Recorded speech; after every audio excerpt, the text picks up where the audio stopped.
It is an understatement to say that my parents didn't get along.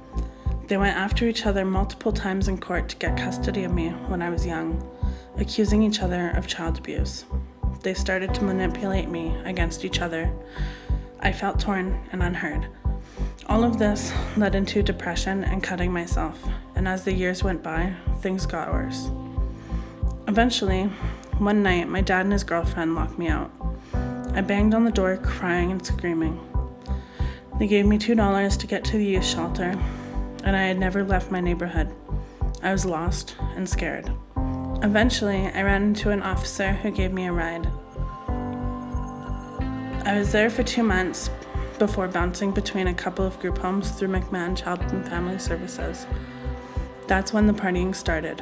First the drinking, then the pills, and multiple suicide attempts. When I was admitted, it was easy to lie, say I was okay. I knew just what to say, what they needed to hear for me to get out. Eventually, I started smoking meth. I dropped out of school again. I had a few rules for myself. I would never try heroin, never steal, never do needles, and never front. I knew my life would be at risk if I got into street debt.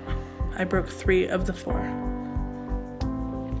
I lost my housing and really ended up on the street this time. We would camp out in the bushes, slept in parks around downtown, bottle pick all night while getting high in alleys, cash out in the morning for more drugs, and then go panhandle for a little bit of food. We would get high inside recycle dumpsters, out of the cold and out of sight. One early morning, Buddy and I were passing the pipe back and forth when we heard a truck. We thought it was a delivery truck, so we just kept going.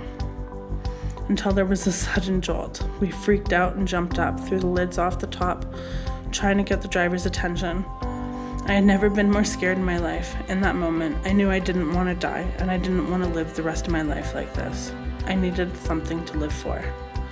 Luckily, the driver saw us and put us down. After that, I tried detox a couple of times. I got my first tattoo, hoped for a better life, hoped for the strength to get myself out of the rut I was in.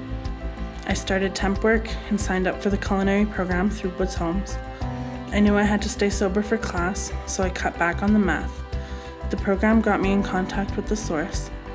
After my assessment was completed, they told me it would be a 6-month wait for housing, but it was only 3.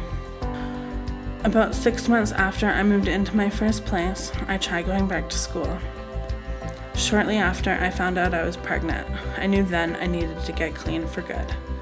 I refused to buy, told all my dealers I was pregnant, I couldn't risk it, and not to give me any no matter how much I asked. I had pretty good willpower until it was in front of me. I only had 3 slip-ups. The Alex Youth Health Center helped me prepare for my baby with classes and donations. It's true what they say about getting clean. You have to do it for the right reasons, and you can't do it for anyone else. You have to do it for yourself. In September, my beautiful baby girl was born. She helped me turn my life around. Now I have moved into a 2-bedroom suite. I am part of the In the Lead program through the Alex Youth Health Center. I have been accepted to Columbia College, where I will complete my high school diploma, and my goal is to go into youth work so I can give back to the programs that have helped me be successful. And this journey is only the beginning.